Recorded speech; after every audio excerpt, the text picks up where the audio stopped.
Welcome to GroundBreakers, where innovation meets insight in the world of tech and investment. I'm your host, Tariq Fouad, joining you each week from Shorooq Partners, the leading tech alternative investment manager in the Middle East and North Africa. Every episode, we dive deep with the brightest minds in tech, founders, investors, and thought leaders, uncovering the stories behind their work, startups, and the strategies that drive them forward.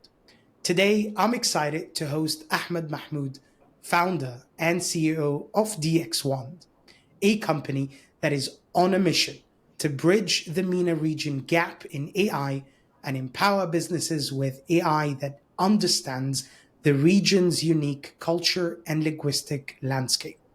With 20 years of experience in leading digital transformations, Ahmed intimately understands the myriad challenges today's global markets face, from compliance hurdles and rising customer expectations to building the right internal strategies and securing firm-wide buy-in from stakeholders to drive rapid adoption of AI.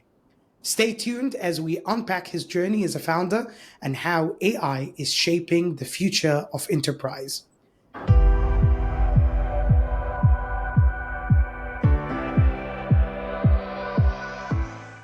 Welcome to the show, Ahmed. Thank you, Tariq. So, Ahmed, you transitioned from roles at major corporations like Vodafone and Microsoft into founding DXwand.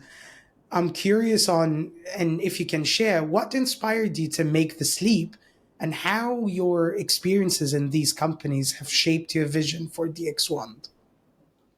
Well, yeah, that's always brings a lot of I would say memories. So since I graduated 20 years ago, I tried to build products and companies. I had this entrepreneurial mindset and my, I would say, passion. But at that time, there were no such, I would say, big ecosystem that we have in VCs, accelerators, and actually the idea of startups was like just started. At least in the Middle East, of course, it was there a long time ago in Silicon Valley.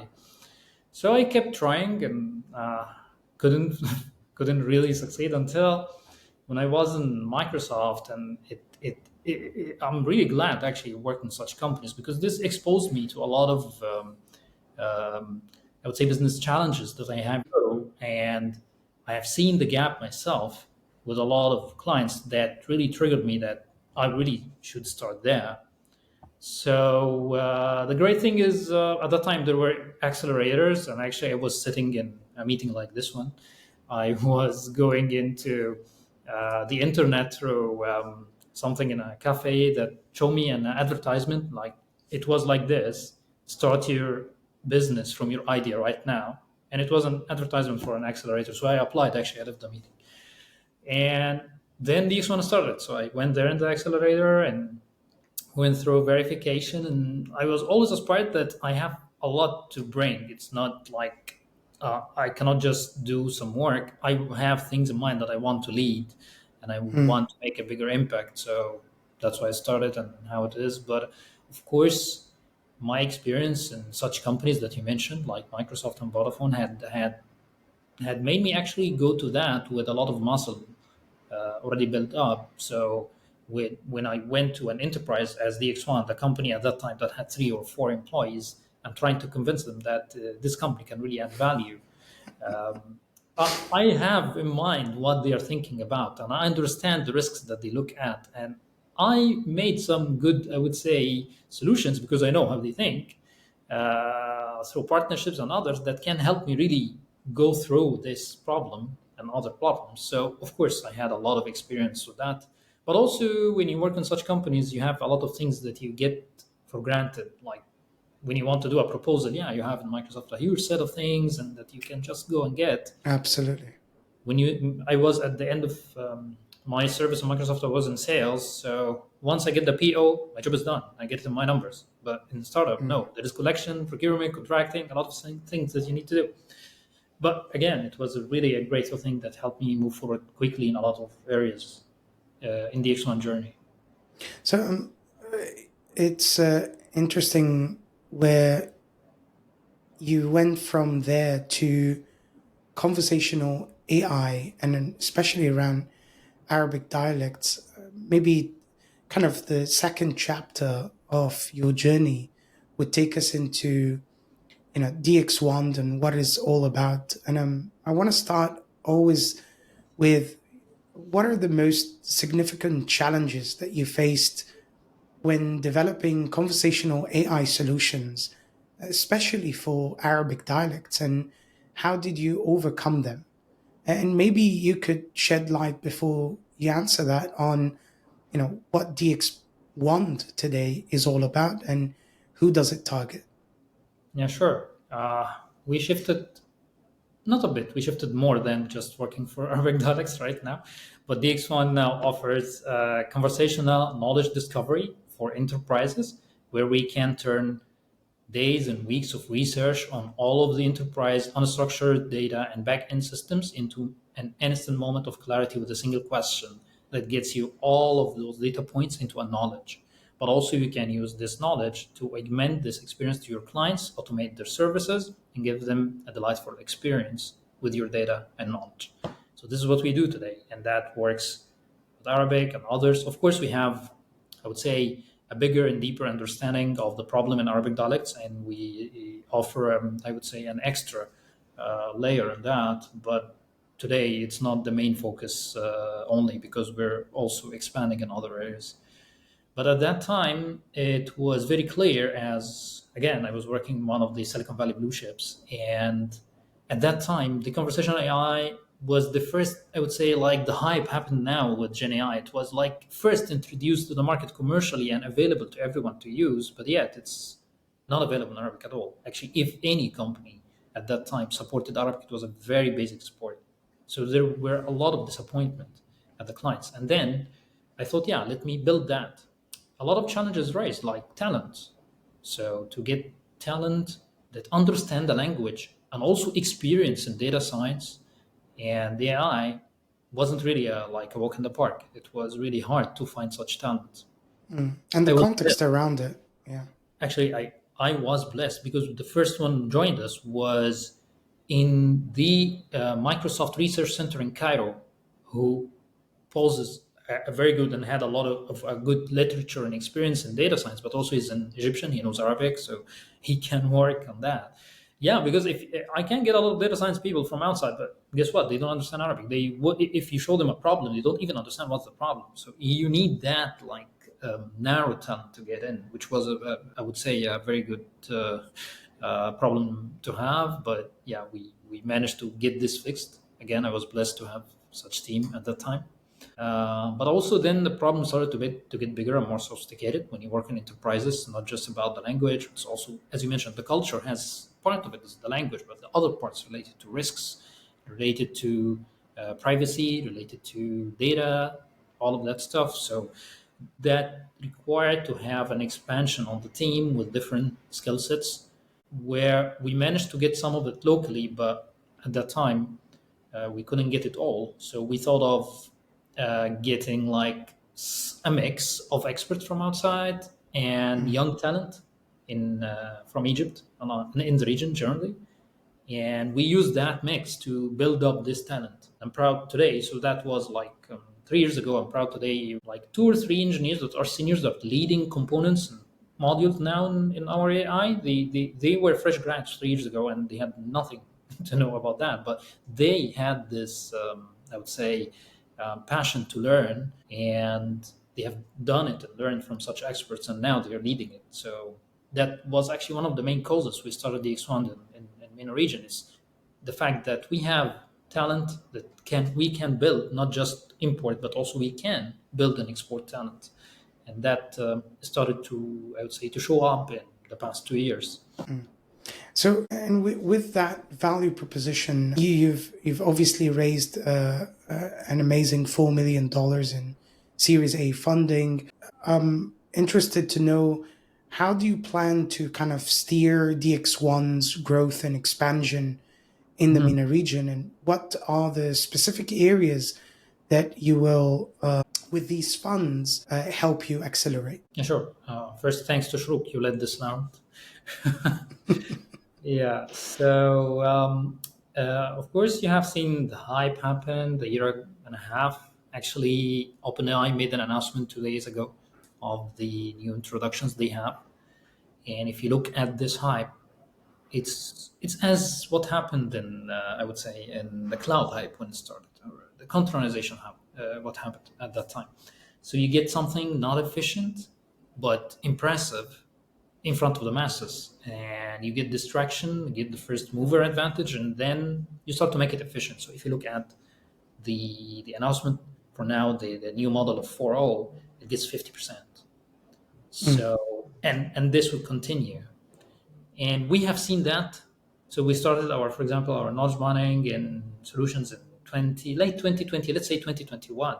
So we're aware actually generative AI is available like more than 4 or 5 years ago, but it was for scientists. So what happened is actually it came into the masses. So we looked at that, and we started to think what's the differentiated value that we can add, because we know this will happen.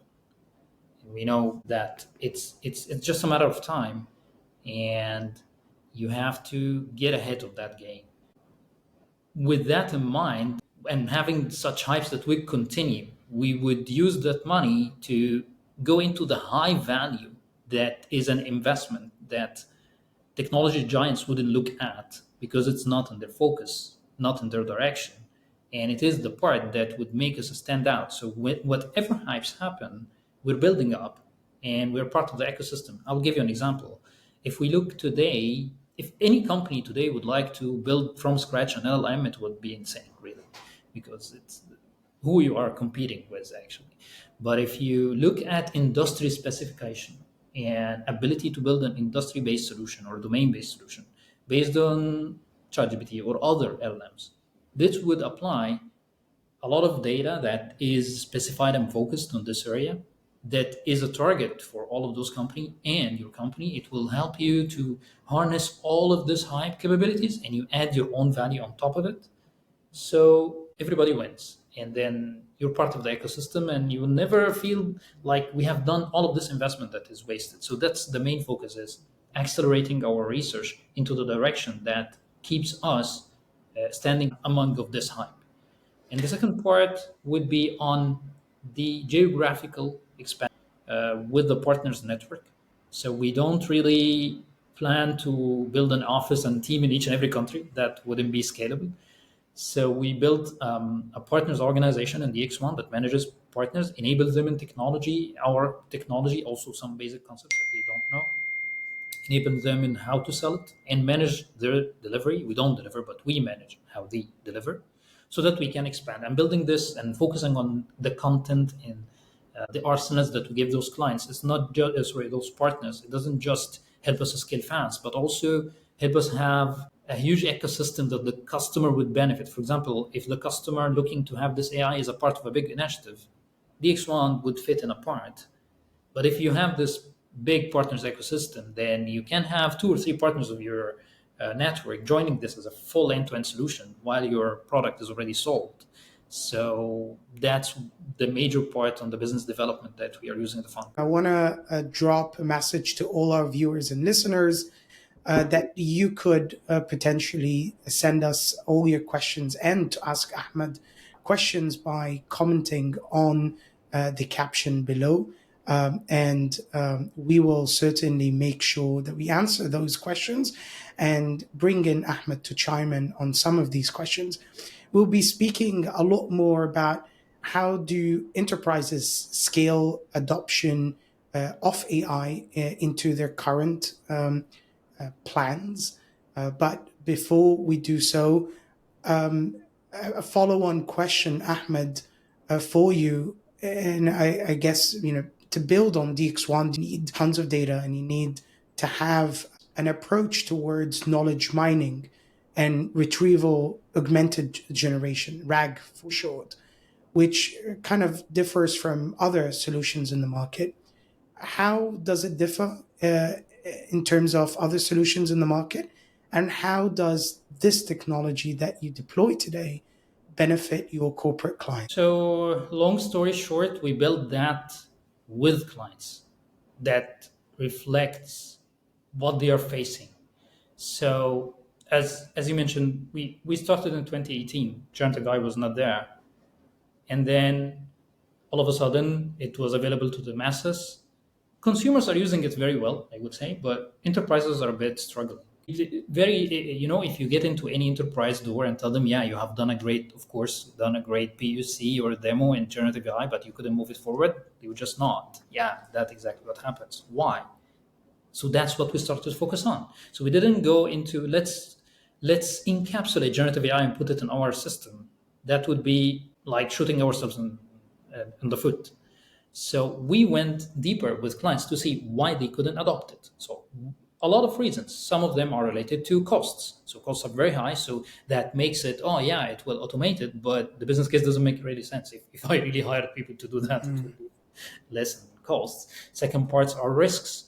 So if you just bring in your unstructured data, put it into a RAG and expect or actually pray that this will respond to customers with, I would say, an acceptable accuracy, that's not how enterprises work.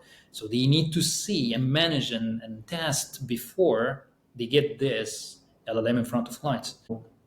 And also time to market and tools that they need to adopt. So while this hype is happening in a very great pace, we need all to understand and embrace that enterprises has technical teams that they need to learn a lot to be able to actually to get into that pace, and they have a lot of risks to mitigate. So this takes us also time. So we managed to get all of that really into a single platform, part of what we call the XP or the DXwand platform. This is our market offering, where it has a lot of AI tools and ability that we built over the years, but it also has the knowledge management, which includes ability to build experiments without going into any hassles. Just put in your data, do experiments with some configurations that helps you see in numbers. For example, 80% of the users' questions that we generated and automated will be faked. So you know that before you launch. So you don't have much risk. And then you can use the same platform to adapt and make this percentage acceptable. Second, we help you. We are LLM agnostic, so we can work with low-end LLMs and use our pipeline to optimize it. So you don't need, for example, to go for ChatGPT 4. You can actually deliver a very decent quality and accuracy to your clients using ChatGPT 3.5 or even Mistral or Llama using our RAG. And that saves like 90% of your cost. Actually, those numbers may change because they change the pricing in the new model. Anyways, it's optimizing your cost, time to market, and getting you very high accuracy, but also it's integrated to your own backend systems. So it's not just like a question and answer experience. You can embed that into actions that you can take, like making an order or whatever this business case is using. And the last is the discovery panel that we give that in to your clients or your staff that can automatically generate illustrations and diagrams that can describe their answer for you. It helps I would say, in knowledge discovery, like, or in some cases like client comparing two of your offers, or this kind of things. It's not like a normal text thing. It needs to be visually done. So this, in summary, as I mentioned, we build that with clients. Clients are our partners on that, and that's why it stands out. So I know that you're preparing to scale DXwand after obviously working with tons of corporates around, and kind of scaling DXwand across Africa and potentially Europe. What are some of the biggest roadblocks that you anticipate, and how are you as a founder preparing to address them? Well, any founder, I would say, I don't give advices, but look, for myself, I always doubt and I always experiment everything I have in mind before doing something new that I didn't do before. So, did I go to Europe and sell in DX1? No, I didn't. I did that in my previous life, but I didn't do that. So I would say what we anticipate is a different cultures. It might be a different problem statement. We don't know. So assuming that the problem that we have seen in the Middle East is exactly the same everywhere worldwide would be, I would say, a big hypothesis that we need to validate. So the first thing is actually verifying with some experiments on what is actually the problem statement in those areas. Is it the same or different? In some cases, actually, we discovered that people actually didn't go to generative AI. They didn't hear about it. And hence, they don't. There's a different pitch that you need to go into. It's not about that. So this is the first thing which we're already assessing. Second part is the cultural part. So how you engage there. You're not there. You're not there. You don't know how people work there. Yeah, I know it's business, but at the end, the business is people, and we're selling to people. So you need to know how they get to trust companies, especially they are overseas companies, to work on that. And that's part we work with partners. Again, you'll find me say a lot of partners, because this is how DXwand works in business development. We work with a very rigid partner ecosystem that helps us do that. For example, in Europe specifically, we're joining a program with a partner in UK connected to Vodafone that will introduce us to the telecoms operators in Europe based on Vodafone. So they know the use cases, they know the culture, they know everything, and they will introduce our product there. So they will be with us hand in hand, and so on. The similar Got it. thing as well for Africa. And DX1 now, with through with all the corporates that it is it's servicing today, you must have probably some insights from data. DX1, I believe, as a platform, handles millions of conversations. What are some of the most surprising insights, if you could share, that you've gleaned from these and this set of data, and how have these insights helped you shape your offer? That's a very recent one. So in a lot of cases, people really don't know what to ask. So that gets you into a dilemma of a person gets into. I want to ask a question, and if you talk with a person, he will ask. I will try to. So yeah, what's your question? And then I try. I don't know what you're really doing. So can you explain that to me? And this kind of things. Yeah, So we there's thought, a kind of a follow-on questions yeah. to So ensure understanding of the problem itself. normally this happens with new joiners and with a client channel. Like we get deployed in a lot of channels, voice and text and stuff, WhatsApp, website, whatever. But if this is a new user, he would, and he coming from a campaign. So let's say you're going to Vodafone, this is my telecom company and I'm going to ask it about my bill. You know what you do. But if that's a new startup sending you I would say an announcement or on a campaign, and you don't know really what they do, and then you get into front of something that tells you, hi, how I can help you today, and you don't know, actually I don't know you. I don't know what to do then. So we introduced for that something that worked well based on those data, which is remember what I told you about the discovery part. Yeah. So instead of telling you, ask me whatever you want, I would tell you, okay, if you didn't really ask, okay, would you like me to, based on the content? And that's the beauty of it. It's not like something the customer will type it or design it. No, it based on all the knowledge that you have, it will suggest like 3 or 4 topics for the client. Okay, those are the most hot 3 topics that people ask about here. And this is the summary of what we do. What do you think? And this kind of thing gets evolved, but it helped really the adoption of, especially of the companies that are not well known, to really get pick up with their new clients. That's something we didn't know about, actually. We have seen in the data. Yeah.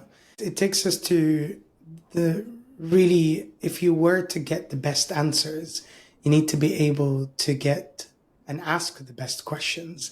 And it's interesting that this is really what is needed to be able to leverage AI in your corporation.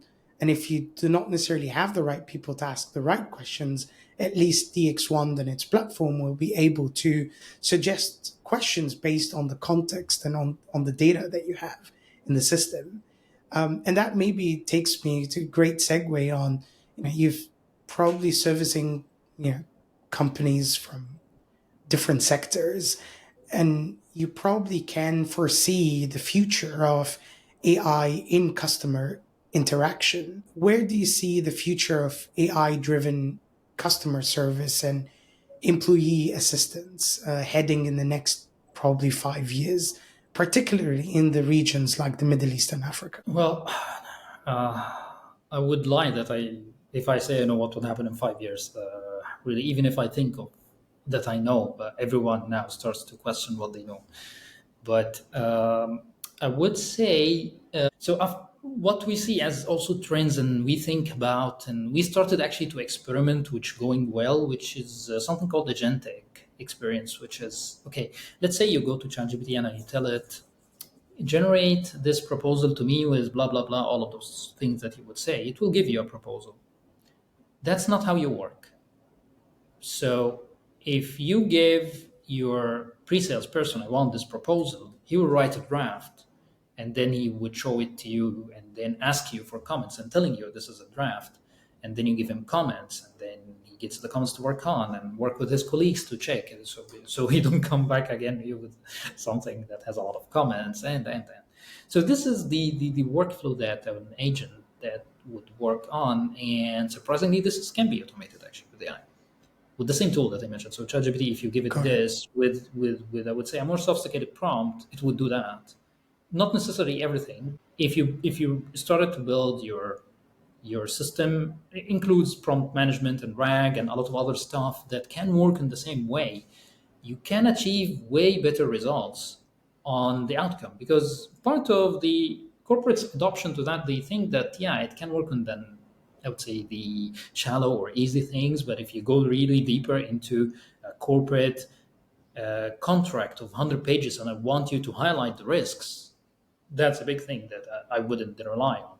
So, but if you started with that, I would say concept of a workflow on how really the LLM and the other parts of the system collaborate to do really what you would do as a human, that would take you to, I would say, a different perspective. And maybe to close the loop on corporates. So I want to put a corporate hat on, and I want to adopt AI. What are some of the maybe questions that I need to ask the team and the leadership team before going ahead and contacting DXwand?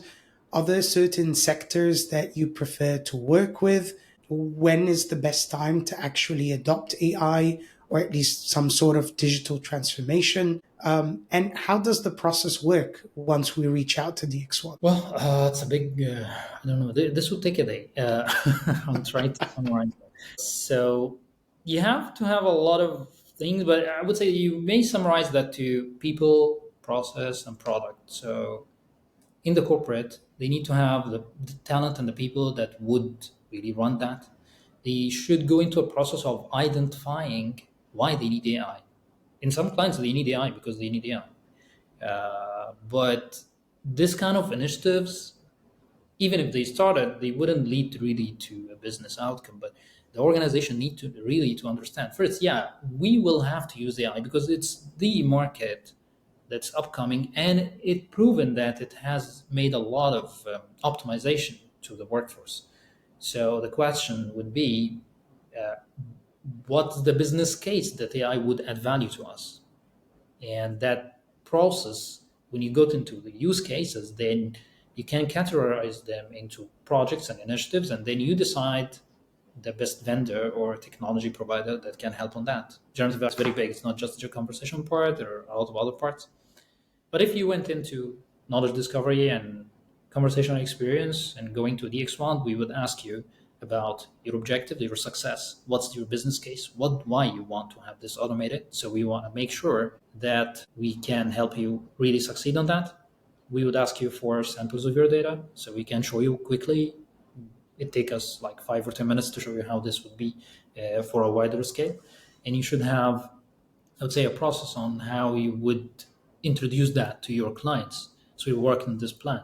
Of course, you will not make it like a sudden, yeah, let's say this happened. So you need to have like a plan on getting this with your clients. And we, of course, integrate with that with your plan. We have worked with a lot of clients that we can share some of their experiences, of course, with the clients on launching such solutions and the change management part of it. And last but not least, regarding the I would say the industries, we don't prefer industries, but we had, and kind of this kind of tools can work with any, but I would say that the highest value that we delivered so far and the engagements came to us are more into financial services, government agencies, especially legal ones and compliance, and healthcare and recently education. So those are the ones that we worked more. That doesn't mean others are not welcome. Of course, everyone is Love it. welcome. Appreciate it, Ahmed. Probably in like 30 seconds or so, what advice would you give to kind of aspiring entrepreneurs? I would say I would tell myself that this is one of the great times that happened on the planet that we live on, and the potential of opportunities. Although there is a hype, there is a disruption. There are companies that close because of some of this, but there are great opportunities that are like handed to everyone, that you can just start it and get it from the start to the finish line in very short time, and you can get your idea and you get your business really soaring quickly. So you need to leverage that and focus on high value activities that will be your niche and the stand out in front of all the market. Appreciate it. I bet there are founders there that would love to have heard that at the right time. For all our listeners who are currently raising capital, reach out to us and visit our website, shorooq.com. That's SHOROOQ.com. Don't forget to subscribe to our social media channels on your favorite platform to catch all the latest episodes and stay up to date with our news. Until then, stay groundbreaking. This is Tariq Fouad signing off.